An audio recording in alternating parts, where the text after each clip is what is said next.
সম্প্রতি প্রধান উপদেষ্টা ডক্টর মোহাম্মদ ইউনূস বলেছেন, বাংলাদেশের মানুষ যথেষ্ট ভাগ্যবান, কারণ তাদের একটি সমুদ্র আছে যা বিভিন্ন দেশের সঙ্গে ব্যবসা করতে উদ্বুদ্ধ করে। আর ব্যবসা করতে পারলে ভাগ্য বদলে যাবে বাংলাদেশের। अस्सलाम वालेकुम जी, welcome back to my channel. Hope आप सब बिल्कुल ठीक-ठाक होंगे। मेरा नाम स्मैन है, आप देख रहे हैं स्मैन रिएक्शंस बंगला। यहाँ पे जी बात करेंगे बांग्लादेश की ब्लू इकॉनमी की। बांग्लादेश की ब्लू इकॉनमी अब इस पूरे रीजन में सबसे रिचेस्ट होने जा रही है।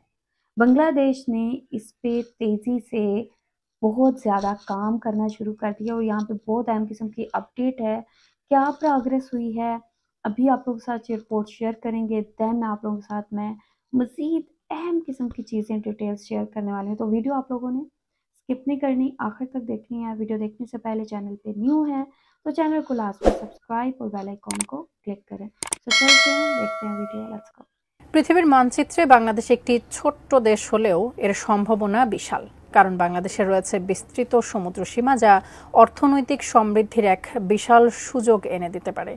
এই সমুদ্রকে যথাযথভাবে কাজে লাগাতে পারলে বাংলাদেশ এশিয়ার অন্যতম শক্তিশালী অর্থনৈতিক অঞ্চলে পরিণত হতে পারে, বদলে যেতে পারে দেশের অর্থনীতির চিত্র। কিন্তু কিভাবে সম্ভব এই পরিবর্তন? কিভাবে বাংলাদেশ গড়ে তুলবে সমুদ্র ভিত্তিক অর্থনীতি বা ব্লু ইকোনমি? বিস্তারিত আরিফ হাসানের প্রতিবেদনে। বাংলাদেশ আয়তনে 1,47,570 বর্গ কিলোমিটারের ছোট্ট একটি দেশ, অথচ সম্ভাবনা অপরিসীম। সুজলা সুফলা শস্য শ্যামলা এই কৃষি প্রধান ভূখণ্ডের সামনে অর্থনৈতিক অগ্রগতির এক বিশাল সুযোগ হাতছানি দিচ্ছে। আর সেই সম্ভাবনার অন্যতম প্রধান ভিত্তি হল বাংলাদেশের বিস্তৃত সমুদ্রসীমা। সঠিক প্যাড আর সঠিক তথ্য দিয়ে এসো সামলে নিব এক হয়ে মোনালিসা স্যানিটারি ন্যাপকিন।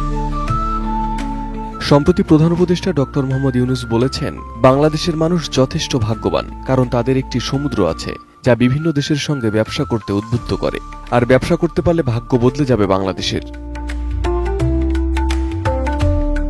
বিশ্বে এমন 44টি দেশ এবং 5টি নির্ভরশীল অঞ্চল রয়েছে যাদের কোনো সমুদ্র সীমা নেই, অথচ বাংলাদেশ পেয়েছে 1,18,813 বর্গ কিলোমিটারের বিশাল সমুদ্র সীমা, যার মধ্যে রয়েছে 200 নটিক্যাল মাইল একচ্ছত্র অর্থনৈতিক অঞ্চল এবং 354 নটিক্যাল মাইল পর্যন্ত বিস্তৃত মহীসোপান।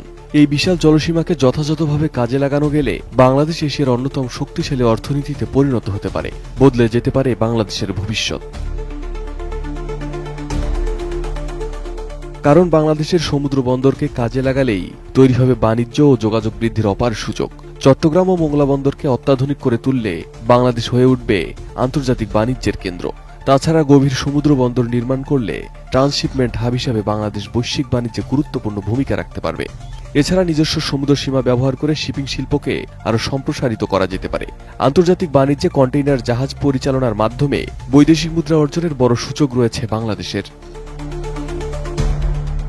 এছাড়াও বাংলাদেশের বিশাল সমুদ্র সীমায় প্রচুর মৎস্য সম্পদ রয়েছে। গভীর সমুদ্রে মাছ ধরা প্রযুক্তির উন্নয়ন করলে রপ্তানি বৃদ্ধির মাধ্যমে দেশের অর্থনীতি আরও সমৃদ্ধ হতে পারে। এছাড়া বঙ্গোপসাগরের তলদেশে প্রচুর পরিমাণে গ্যাস ও তেল রয়েছে। ইতোমধ্যে কয়েকটি আন্তর্জাতিক প্রতিষ্ঠান গবেষণা চালিয়েছে এবং সঠিকভাবে অনুসন্ধান ও উত্তোলন করা গেলে জ্বালানি খাতে স্বনির্ভর হয়ে উঠবে বাংলাদেশ।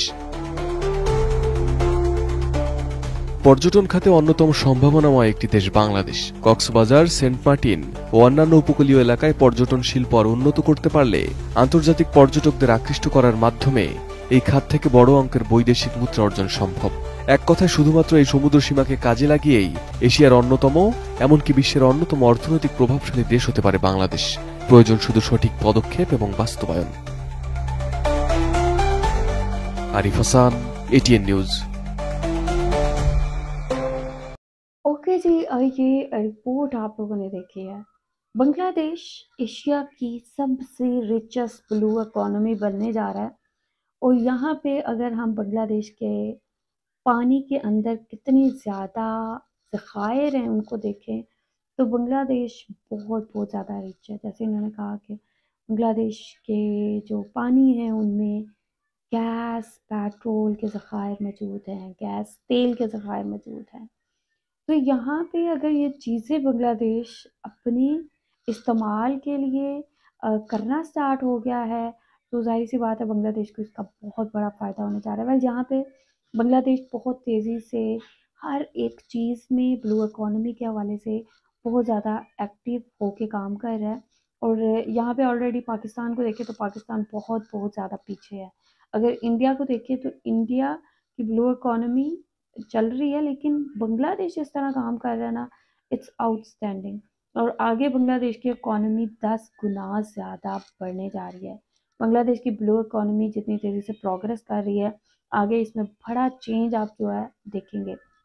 वेल पाकिस्तान को अगर बांग्लादेश से कंपेयर करें तो पाकिस्तान इज़ टू फॉर, बहुत बहुत ज़्यादा पीछे है। बट हेयर बांग्लादेश की बात करें तो Bangladesh is going very very very well. और यहाँ पे अगर हम हिल्सा की बात कर लें तो हिल्सा एक ऐसी फ़िश है कि जो दुनिया की बहुत ज़्यादा एक्सपेंसिव फ़िश है, और बांग्लादेश इसको बहुत ज़्यादा एक्सपेंसिव प्राइस में ठीक है आउट ऑफ कंट्री भेजता है, इसको एक्सपोर्ट करता है। ठीक है, तो ये इतनी सारी स्पीसीज़ हैं बांग्लादेश के रिवर्स में कि हम उनको काउंट करने लगे तो हम उनको काउंट नहीं कर सकते। और बांग्लादेश के पानी में इतने सारे स्पीसीज़ हैं। ठीक है, तो आप लोग क्या कहेंगे इस हवाले से? आप लोगों का क्या कहना, जो भी कहना चाहते हैं लाजमी बताएं कमेंट सेक्शन में। वीडियो को लाइक और शेयर करें, अपना ख्याल रखें अपने इस चैनल का भी। I will see you till then, take care, अल्लाह हाफिज़, बाय बाय।